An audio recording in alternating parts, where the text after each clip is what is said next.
Hello, my name is Kirill, it's Steven, and we make video about history of Samui, Koh Samui, and one of the best of the best of the best who know about history is Steven. I want to ask you, Steven, tell us about Koh Samui and why you choose this island.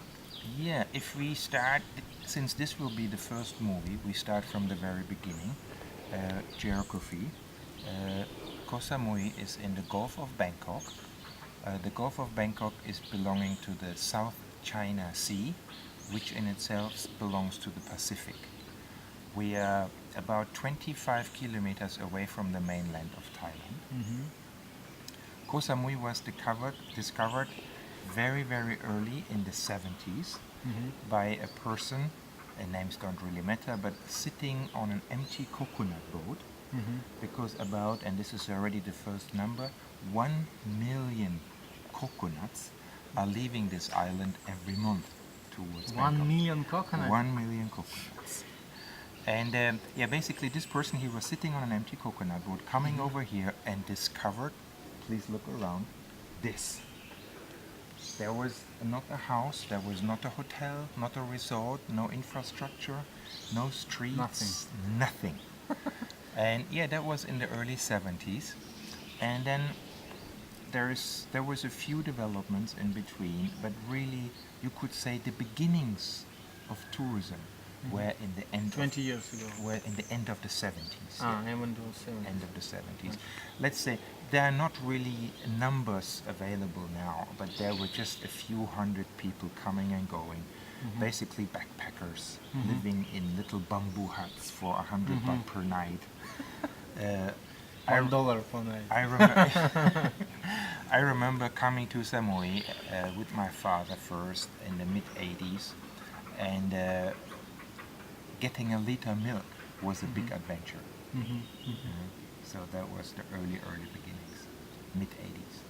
Mid-80s, okay. Well, this was then followed, of course, people who came here were very amazed by this tropical paradise. The beaches, there were corals, I mean, Kirill, you cannot imagine. You could, with a little snorkel and a mask, you could dive into caverns. There were tunnels and bridges, and it was orange, green, yellow, red, blue. There was actually, to be honest with you, if you see the surrounding, if you look around, it makes you basically speechless. There's no words to explain the beauty, the quietness. And you were not far away from Bangkok, basically. It's a day trip from Bangkok. And then I bought my piece of land in 1989, and there was the little footpath, a little bicycle, one-lane road behind the temple of Wat Lamai, coming to my land, which is about roughly 2 kilometers away from Lamai Beach. 2 kilometers. Yes. And it was quite interesting also for me, because when we bought, I mean, you were young, you want to invest for the future. And I really thought the first few years I built too far away from everything. Because if you are 2 kilometers into the jungle from the beach, it took you like half an hour to get to your land. Away from civilization. No electricity, no water, no internet, no anything. But to have a little glimpse into the future and to the next movies, now, sometimes, if strong wind is coming from the beach towards us, we can hear the nightlife of Lamai Beach. We hear the basses, this typical and quiet again. And another breeze coming from the beach. Exactly what we were trying to flee 20 years ago is following us now. Actually a sad development. But we are not there yet. We start at the beginning of Koh Samui and the development. The biggest beach of Koh Samui is of course Chaweng. It's almost 3 kilometers long. Lamai in comparison is 2 kilometers long. Chaweng became quickly developed because there was also an airport built, and basically the airport there's a mile distance. When airport? The airport was built roughly 10 years ago, and it was built by Bangkok Airways. It's a 10 years ago. About, yeah. Oh. It's a private airport, and so it's monopoly, which we also don't really like. It's a development that was not really smart. The Thai government also understands that now. But there's other possibilities, and many people use airports now in Chumpon, which is on the mainland, further up north, close to Koh Tao. We could use an airport, Nakhon Si Thammarat, and there is another airfield at Suratani. So there's 3 other possibilities, which more and more people use. In the early days, to come back to the 80s, people basically travel by bus, or, which is for me eco-friendly, the best way, the train. And moreover, it's a personal approach.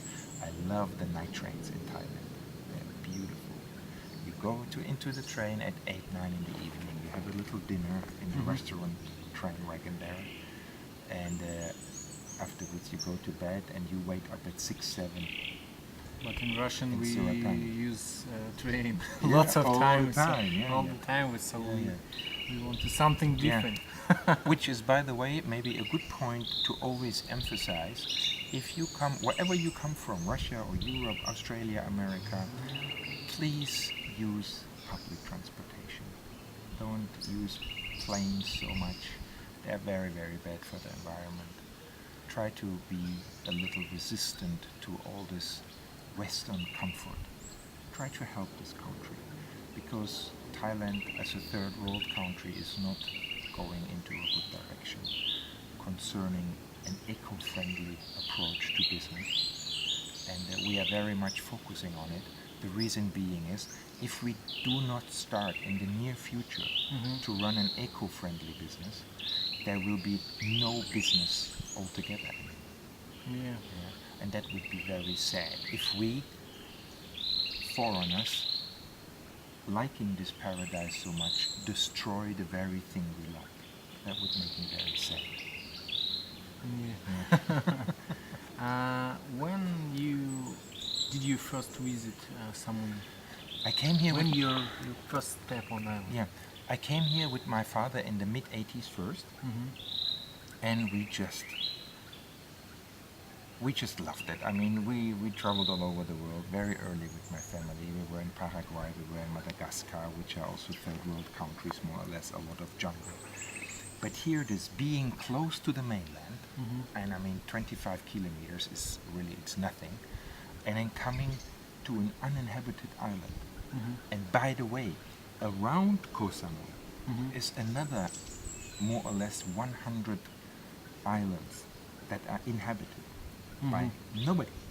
It's just free. It's just free to look, free to leave nothing behind than your footprint.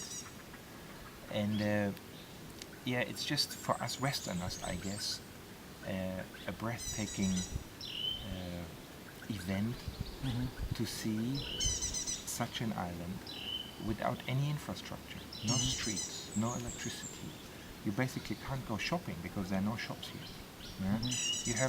You had families living here who were harvesting coconut and selling the coconut and buying their products, everyday products, on the mainland.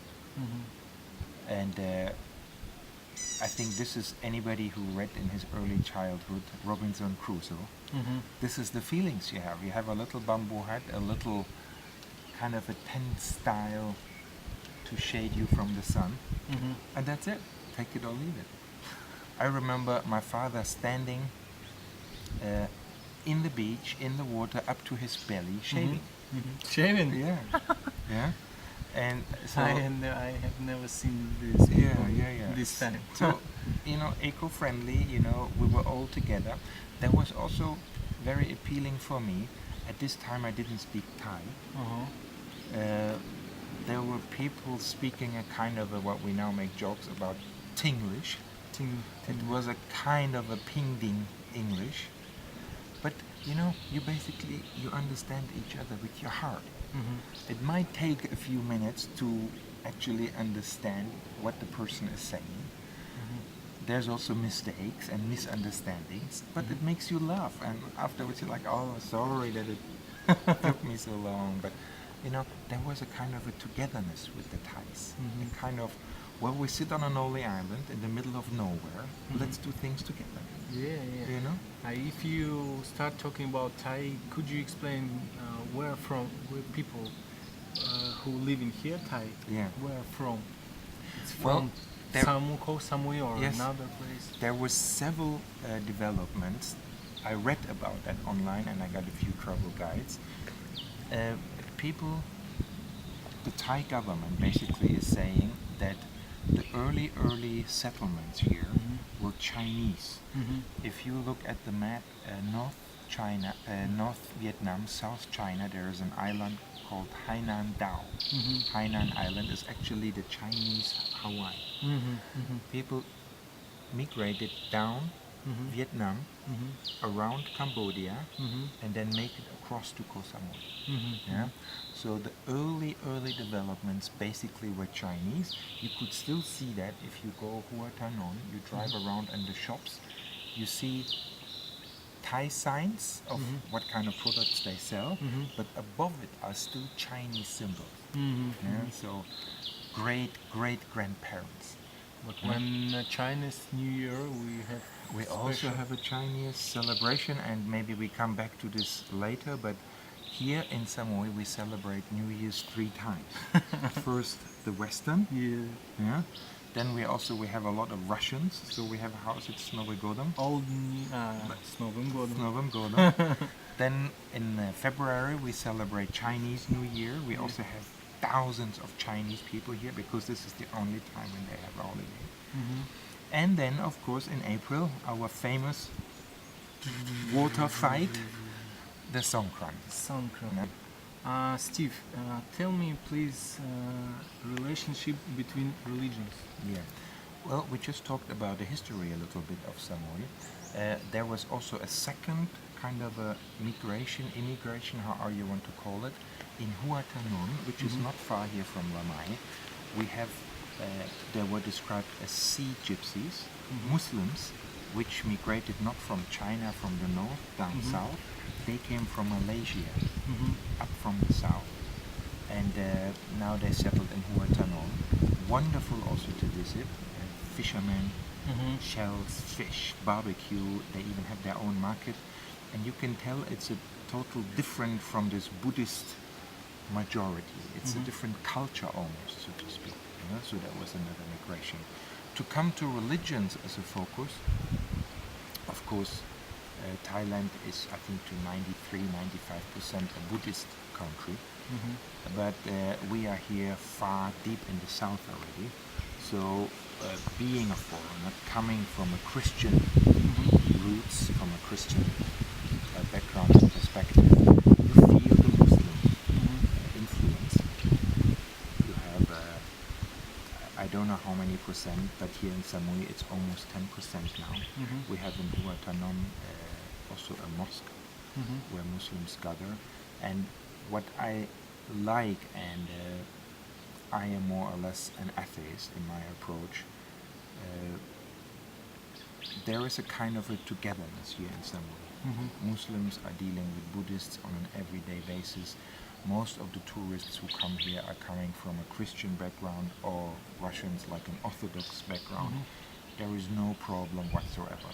We have, if you have followed the news a little bit in the 3 southern provinces, let's say 500 kilometers further south, we have a few problems in the history that Buddhists and Muslims are clashing. We have, maybe you also saw in the news in Burma, quite kind of a pogroms, but it never really came over here to Thailand. The Buddhist approach in Thailand is calm.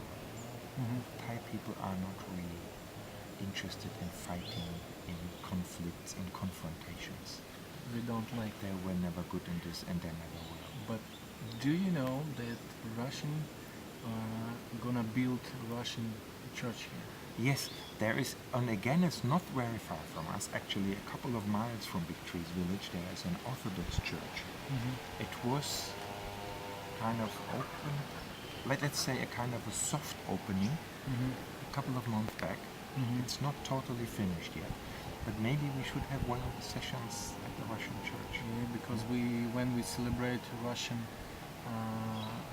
I forgot how in English say. Huh? I have visited this church. Yeah, yeah. So it's walking, but it's not finished. Not but done it's, yet. But It's very interesting. And we also have, and that was finished a couple of years back, also in Huastanan, interestingly enough.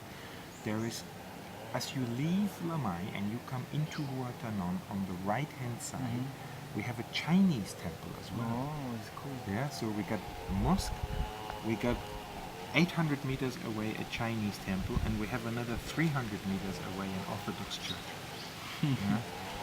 And I quite like this approach of not disturbing each other, not having negative feelings towards each other. This togetherness is what I always promote. Not only concerning religions, but also different cultures. It doesn't really matter what kind of passport you are holding, but what is in your heart, or as Thai people call it, Jaidi. We talk about history. Maybe you know something, some information about future of the island. Yeah, well, there are developments which were very good for Samui. There was the airport. Apart from this monopoly, an airport was needed. Monopoly nobody really likes, but it is a fact.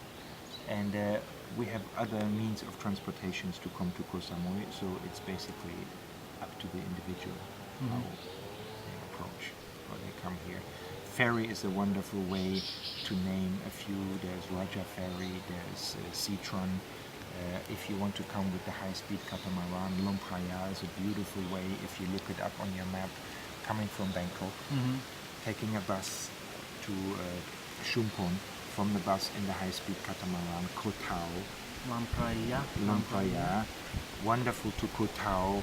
People go in, people go out. You stay a couple of nights. Koh Phangan, full moon party. Everybody knows about that. Coming down to Koh Samui, finally settling, having a holiday and relaxing. There is so much to see. Even going further after that, your holiday, Suratani, to complete the circle into the ocean. Coming down back to Suratani, and then is Khao Sok National Park, the biggest national park in Southeast Asia, which I went about 20 times.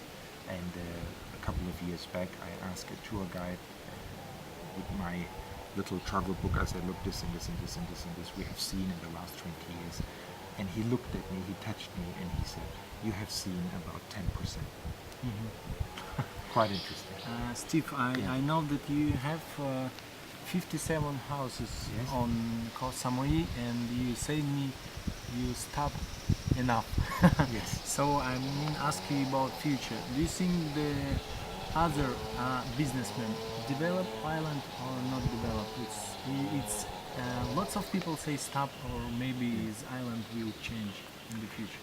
This is a very, very complex question, and I want to answer as the Steven I was before. As a project manager in the hospitality industry, I built hotels, so I was more or less part of the problem, because it wasn't done in an eco-friendly way. Yeah? As we sit here on this wonderful little rock, this is a lava rock. Lava rocks aren't able to hold water back. So the developments in the 70s, in the 80s, there was no problem for this island to keep a few hundred or a few thousand tourists. But now it's more than 1 million every year. So my question will be, and I'm asking everybody, I'm asking the tourists to be responsible, the developers, which I'm part of it, but also the Thai government. It's not only the money that counts. It's not only to say, well, in the name of modernity, in the name of tourist developments, this island cannot take any more tourists. It's just a matter of fact. And I always try to explain, if we see Koh Samui like a building, you have a cable going into the building. You add another lamp, another electrical appliance. It is possible. But there will be a point when the cable or the fuse says goodbye. There will be a point when there is no more water. And we already feel that in the last few years. No electricity, water shortages. The government water system is switched off. So Thai people, before they go working in the hotels, can't go to the bathroom, can't brush their teeth. Makes me very sad. And I think there should be an approach.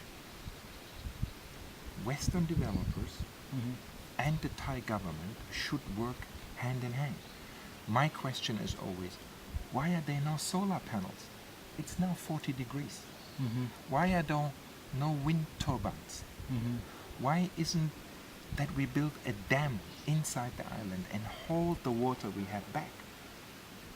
Yeah? More thinking beforehand. Building a hotel is not a problem. Everybody does it. But where does all the infrastructure come from? The roads are not getting bigger. I remember 20 years ago we played football on the beach road. There was a car every other hours and maybe 10 motorbikes. So you stop and you continue playing. Now you can't cross the road. You might get killed. Yeah. And so my question is, it's not really so much the blaming part, it's the part of coming together, sitting together and brainstorming and saying, what do we want? Do we, in the name of money making, destroy this island? Or do we say, no, we want to protect this island together with the Thai government? But if we destroy this island, tourists stop visiting for nothing. That's it. And I mean, look at the Easter Islands. Look how it looks like. It's just the little faces looking out. No more trees, nothing. Vegetation is gone. So we don't want that. For me, it's the whole approach. You actually have to ask the question also from a different angle. Capitalism altogether. Is that really all we are aiming at? Money. Samui is destroyed. Well, now Burma is just opening. There is 300 wonderful islands, So it's not anymore Hawaii or whatever Polynesian islands. Oh, now it's Burma. And in Burma in 30 years, well, it's now let's go to some Indian Ocean. There's, we should, our whole lifestyle is like this. Using, throwing away. Next. We have to stop that altogether. And we as a let's say Western or developed nations, we should stop teaching third world countries like Southeast Asia, like South America, like Africa. We should not teach them how to destroy their environment. We should be part of the solution and not part of the problem. And this is one reason for me why having 57 houses on the webpage, not to build anymore. Just maintaining what we have, having an eco-friendly approach, organic washing powder, no swimming pools, no air condition, no concrete. Gravel is wonderful, it's enough. And live with nature, in nature. And not this, I often call it the Falang approach, a 3-meter wall and barbed wire. And the air condition and also the swimming pools. We just don't have the resources for that. And we should be part of nature, and we should help nature, and we should teach our children to live with nature, in nature. There's nothing wrong with teaching our children about snakes, about scorpions, about insects, about spiders. And this fear and this kind of septic behavior of, oh my god, a scorpion. The scorpion is here for I don't know how many thousands of years. let's respect it, let's have a look at it, and we don't need to touch everything. Yeah? Do you understand what I'm trying to say? It's a very complex question. So we are so far, everybody involved, the tourist industry, the developers, the Thai government, education system, our greed, all this plays a role, and it's not easy to find a solution. I think one of the advice to tourists is don't try get the service, the same service like in Europe. Don't ask change sheet every day. Yes. Don't get air conditioning. Plastic bottles. Just Samui. The little breakfast with the one-time use jam and butter and all this we should stop. Yeah? And it is like the trade in Africa, why there are no more elephants, why there are no more tigers. As long as there is a market, there will be some producer, somebody in some factory to meet this need, to sell this product. If we stop using it, nobody will do it anymore. You know? So it takes us, it takes the government, it takes education, it takes also a willingness to change. And this is where I have to say I was a project manager. I was basically raised in hotels. We already had a hotel on a very early stage of my childhood, and now this change and to say I have done something wrong. Is it difficult sometimes? Yes, it is. But it's the only way. If we are not changing now, our children and the children of our children will not be able to sit on a river and drink out of a river. And I want my children and my grandchildren to drink water out of a river and to see flowers and orchids and grow bananas and just in a renewable way, as we see each other as part of this nature, of this planet, and not fighting this planet and exploiting this planet. Okay, I suppose it's first our lesson is okay. Yes. You know about history. Thank you very much. Спасибо большое. You're welcome. Thank you very much. See you later.